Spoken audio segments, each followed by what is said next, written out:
अगर कोई अच्छा चोर है तो वह अच्छा रखवाला भी बन सकता है, और अगर कोई अच्छा रखवाला है तो अच्छा चोर भी बन सकता है।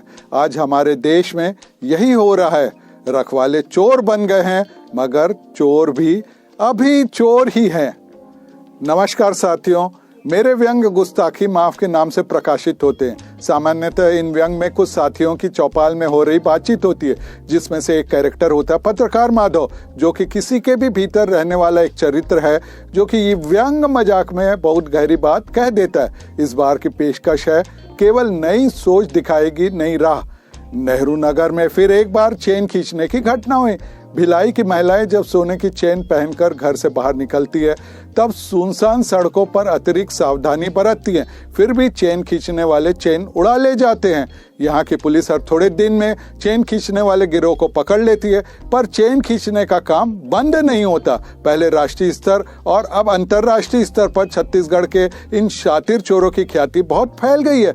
पुलिस ने अब अपनी इस असफलता दूर करने के लिए एक नया प्रयोग करने का मन बना लिया है। पत्रकार माधव ने बताया कि चैन खींचना सिखाने के पहले इंस्टीट्यूट की अनुशंसा छत्तीसगढ़ सरकार कर सकती है। छत्तीसगढ़ में चैन खींचने वालों के नेचुरल टैलेंट से प्रभावित होकर चार्ल्स शोभराज ने छत्तीसगढ़ में अंतर्राष्ट्रीय स्तर का चैन खींचने का संस्थान खोलने का मन बना लिया।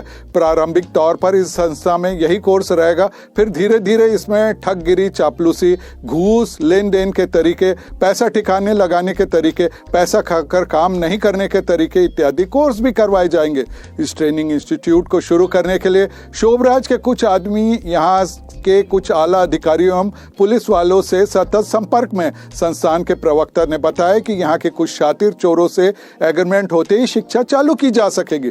चेन खींचने की ट्रेनिंग के साथ प्रारंभिक दौर में मोटरसाइकिल चुराना, शिकार तलाशना, पुलिस से सेटिंग करना और चैन को ठिकाने लगाना सिखाया जाएगा। जब हमने उनसे पूछा कि इससे छत्तीसगढ़ में ऐसी घटनाएं बहुत बढ़ जाएगी, तो उन्होंने कहा, सरकार से किए गए ड्राफ्ट एग्रीमेंट में हमने इन बातों का विशेष ध्यान रखा है। इसके अनुसार एक शपथ पत्र को हर स्टूडेंट भरकर देगा। इस शपथ पत्र की शर्तों के अनुसार वह छत्तीसगढ़ में कोई गलत घटना नहीं करेगा। राज्य से बाहर अपनी कमाई का 5% छत्तीसगढ़ सरकार, 4% छत्तीसगढ़ पुलिस व अन्य खर्च के लिए सरकारी खजाने को 3% इंस्टीट्यूट को तमाम उम्र देगा। जब हमने पूछा मीडिया इसका विरोध करेगी, तो उन्होंने कहा कि यहाँ का मीडिया बिना सच्चाई जाने अपने पत्रकारों के बारे में भी उल्टा सीधा लिख सकता है और कई बड़े कांडों में लिप्त बड़े लोगों के नाम लिखे बिना समाचार छाप सकता है, तो उनका साथ पाना कठिन नहीं है। हम उन्हें विज्ञापन दिलवाकर या दूसरी तरह से उन्हें सेट कर लेंगे।